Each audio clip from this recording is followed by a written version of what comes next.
దండి తెచ్చిన వాళ్ళు ఏమి చేయలేరు. ఎందుకు దేవుడు చెప్తుందంటే ఇక్కడ దేవుని ప్రజలు, దేవుని చేత ఏర్పరచబడిన ప్రజలు, దేవుడి చేత నియమించబడిన ప్రజలు, శత్రువులు ఎన్ని కపటోపాయములు మన మీద పనినా వారు మనల్ని ఏమి చేయరని ఆయన లేఖనం సెలవిస్తుంది. ఇక్కడ ఆసాపు గారు రచించిన కీర్తనలో వారు ఇశ్రాయేలు పేరు ఇకనో జ్ఞాపకము రాకపోవును. కింద వచ్చిన చదవండి, 4వ వచనం కింద. వారు ఇశ్రాయేలును పేరు ఇకనో జ్ఞాపకము రాకపోనట్లుగా జనములో ఉండకుండా వారిని సంహరించడము రండని చెప్పుకొనుచున్నారు. ఏక మనసుతో వారు ఆలోచన చేసుకొని ఉన్నారు, నీకు విరోధముగా నిబంధన చేయుచున్నారు.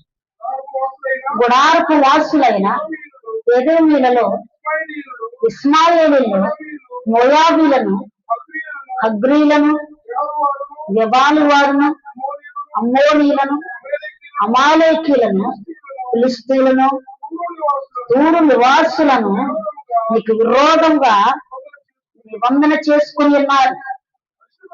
అశ్షూరు దేశస్థులలో వారితో కలిసి ఉన్నారు. లోతు వంశస్థులు వారు సహాయము చేయుచున్నారు.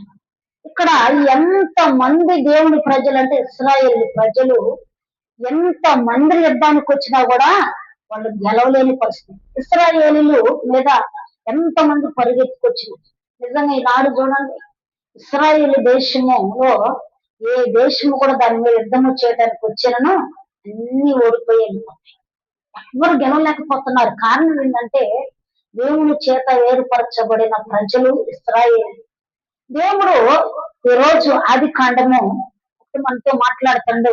ఆది కాండము ఇక్కడ యాకోబు గురించి రాయబడి ఉన్నది 32వ అధ్యాయం 22వ వచనం. ఆది కాండము 32వ అధ్యాయం. ఆ రాత్రి అతడు లేచి తన ఇద్దరు భార్యలను, తన ఇద్దరు దాసులను, తన 11 మంది పిల్లలను తీసుకొని యబ్బోకు రేవు దాటిపోయింది. యాకోబు వారిని తీసుకొని ఆ ఏరు దాటించి తనకు కలిగినదంతయు కొట్టివేశాడు. యాకోబు ఒక్కడు మిగిలిపోయాను. ఒక నరుడు తెల్లవారు వరకు అతనితో పెనుగులాడాను. తాను అతన్ని గెలవకుండుట చూచి తొడగూటి మీద అతన్ని కొట్టింది. అప్పుడు అతడు ఆయనతో పెనుగులాడుట వలన యాకోబు తొడగూడు ఒసిలది. ఆయన తెల్లవారుచున్నది గనుక నన్ను పోనిమ్మనగా అతడు నీవు నన్ను ఆశీర్వదించితేనే గాని నిన్ను పోనీయనని. చాలండి. హల్లెలూయా. ఆది కాండం 32వ అధ్యాయం నుంచి మనం 33 వరకు మనం చూస్తే ఇక్కడ ఆది కాండములో యాకోబు గురించి రాయబడింది. యాకోబు ఎవరు కుమారుడు అంటే ఇస్సాకు కుమారుడు. హల్లెలూయా. పెద్ద అయిన ఏశావు, చిన్న ఆయన పేరు ఏంది? యాకోబు. యాకోబు తన జీవితంలో మోసగాడిగా జీవించింది. యాకోబు తన జీవితంలో ఎక్కడ కూడా దేవునికి ఇష్టంగా బ్రతకలేదు. తాను తండ్రిని మోసం చేసిందట, తన అన్నను కూడా మోసం చేసింది. తన తండ్రి ఇస్సాకు వృద్ధుడై ఉండుట, మంద దృష్టి గలవాడై వృద్ధుడై ఆయన ఉన్నప్పుడు తనకి ఇస్సాకుకి రెబెకాకు పుట్టిన 2 కుమారులు ఏశావు, యాకోబు. వీళ్ళిద్దరూ ఇక్కడ మొదటి సంతానం అనబడిన ఏశావు, 2వ సంతానం అనబడిన యాకోబు. ఈ యాకోబు ఎప్పుడు కూడా దేవుడంటే తెలియదు, దేవుడంటే ఎరగని మనిషి, దేవుడంటే ఆయనకి అంతగా పట్టించుకోలేని మనిషి యాకోబు. తాను తన తండ్రి అయిన ఇస్సాకు వృద్ధుడుగా ఉన్నప్పుడు ఇస్సాకు తన అన్నతో, తండ్రికి ఏమో ఎవరంటే ఇష్టం చెప్పండి? ఎవరంటే ఇష్టం? పెద్ద కుమారుడు అంటే ఇష్టం. తల్లికేమో చిన్న కుమారుడు అంటే ఇష్టం. కొన్ని కుటుంబాలలో కొంతమంది కొన్ని ఇష్టాలు ఉంటాయి. కుటుంబంలో ఒక ముగ్గురు పిల్లలు ఉన్నారనుకో, ఆ పిల్లలలో కొంతమంది తల్లికి కొంతమంది ఇష్టం, తండ్రికి కొంతమంది ఇష్టం. అట్లనే ఈ ఇస్సాకు జీవితంలో కూడా ఇస్సాకు ఇద్దరు కుమారులు పుట్టారు. ఆ ఇద్దరు కుమారులో మొదటి కుమారుడు యాషావు, చిన్న కుమారుడు యాకోబు. అప్పుడు యాకోబు యొక్క జీవితంలో ఇక్కడ ఇస్సాకు జీవితంలో ఇస్సాకు వృద్ధుడైపోయి మంద దృష్టి గలవాడిగా జీవించిందట. ఎవరు? ఇస్సాకు. కళ్ళు కనపడట్లేదండి. కళ్ళు కనపడని స్థితిలో వృద్ధాప్యములో ఉన్నప్పుడు, ఆయన వృద్ధుడిగా ఉన్నప్పుడు ఏషావును దగ్గర పిలిచి ఆయనకు ఒక మంచి భోజనం పదార్థం తినాలని ఆశ పుట్టింది. కొంతమంది వృద్ధులైనప్పుడు మీరు చూడండి, వాళ్ళు తిని తిని తిని ఉన్నారు కనుక ఆ వృద్ధాప్యంలోకి వచ్చినప్పుడు పాపం ఏమి తినలేని పరిస్థితి. ఆ టైంలో అంటారు, నేను ఇది తినాలి, అది తినాలి, అది తీసుకొచ్చి నాకు పెట్టండి, ఇది తీసుకొచ్చి పెట్టండి, నాకు తినాలని ఆశ పుడుతుందని చెప్పి వాళ్ళు అడుగుతూ ఉంటారు. ఆ సందర్భాలు మన కుటుంబాలలో కూడా జరుగుతుంటాయి అలాంటి. ఇప్పుడు ఇదే సందర్భం అక్కడ ఇస్సాకు ఇంట్లో జరిగింది. ఇస్సాకు తన పెద్ద కుమారుడైన ఏషావును దగ్గర పిలుచుకొని, ఇదిగో నా కుమారుడా, నేను ఈ రోజు మంచి భోజనం చేయాలని నాకు ఆశపడుతుంది, నేను మంచి భోజనం తినాలి, మరి నాకు మంచి శ్రేష్టమైన ఆహారం నాకు ఉండి పెట్టాలని చెప్పి ఎవరితో మాట చెప్తుందట? తన పెద్ద కుమారుడని ఏషావుతో చెప్తాను. చెప్తుంటే ఇప్పుడు ఈ చిన్న కుమారుడు అంటే ఎవరికి ఇష్టం? తల్లికి ఇష్టం. ఈ మాట చెప్తుంటే తల్లి పోయి గోడ చాటు నుండి, తలుపు చాటు నుండి చాటుగా ఉన్నదండి తండ్రి చెప్తుంటే ఈ మాట విని. పెద్ద కుమారుడు తండ్రి ఏం చెప్పిండు పెద్ద కుమారుడికి? ఇదిగో నీవు తెచ్చిన పదార్థము నేను తిని నేను దీవిస్తా, నిన్ను ఆశీర్వదిస్తా అని చెప్పి తండ్రి చెప్తున్నప్పుడు తల్లి రెబకా మాట అన్నది. రెబకా అన్న వెంటనే తన సందర్భంగా పరిగెత్తుకుని ఇంట్లోకి వెళ్ళి యాకోబుతో చెప్తాడు, ఇదిగో యాకోబు, నీ తండ్రి దీవెనలో ఒక్కటైనను నీ అన్నకు పోకూడదు. ఎందుకు చెప్పాలి?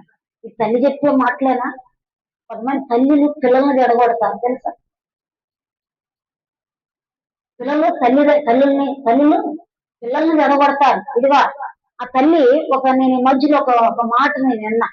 ఒక యవనస్తురాలు స్నేహితులతో చెడ స్నేహాలు చేయకుండా, సినిమాలకు వెళ్లకుండా, లోకశాల్లో పాల్పొందకుండా మంచిగా మందిరానికి వెళ్తుందా. అయితే తల్లి ఏమంటుందో తెలుసా? ఇదిగో నేను ముసల్దానిగా మందిరానికి వెళ్తాను చెప్పండి. ముసలి అయితే మందిరానికి వెళ్తారా? చెప్పాలి. సినిమాలు చూస్తే నువ్వు గడ్డియాలి. వ్యతిరేకమైన దేవుడి కార్యాలు ఈ లోకంలో ఎన్నో వల్ల యవనస్తులు పడిపోతున్నారు.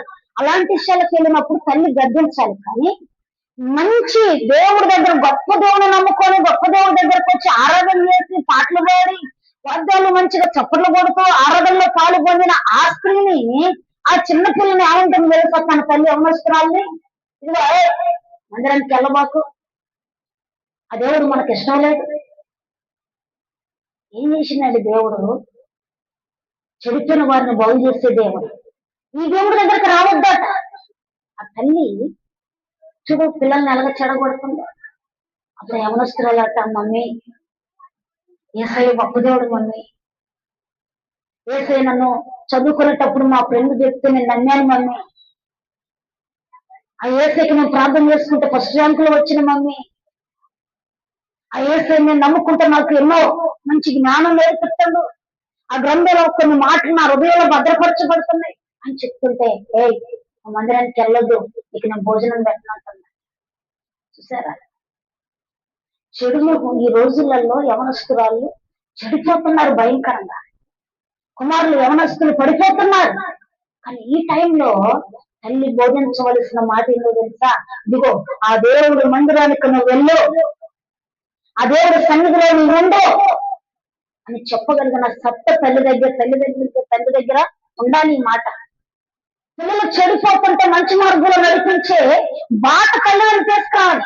ఒక టీచర్ బోధించిన, ఇంకా మనకంటే పెద్దవాళ్ళు బోధించిన మంచి మార్గంలో నడిపించాలని వాళ్ళు బోధించాలి, కానీ చెడు మార్గాల్లో పంపివని వాళ్ళకు బోధించకూడదు. కానీ ఈ ఇస్సాకు కుటుంబంలో జరుగుతున్న పని ఇదే అండి.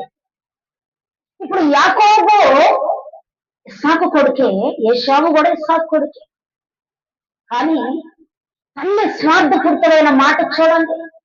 ఆ పెద్ద కుమారుడికి తండ్రి చెప్తాడు, ఇదిగో నీవు మంచి పదార్థం, మంచి శ్రేష్టమైన ఆహారం నాకు వండి తీసుకొని నా దగ్గరకు వచ్చి నాకు పెడితే అది నేను మంచిగా తృప్తిగా తిని నేను మంచిగా నీ దీవిస్తాను చెప్తున్నప్పుడు ఆ మాట ఎవరన్నారు?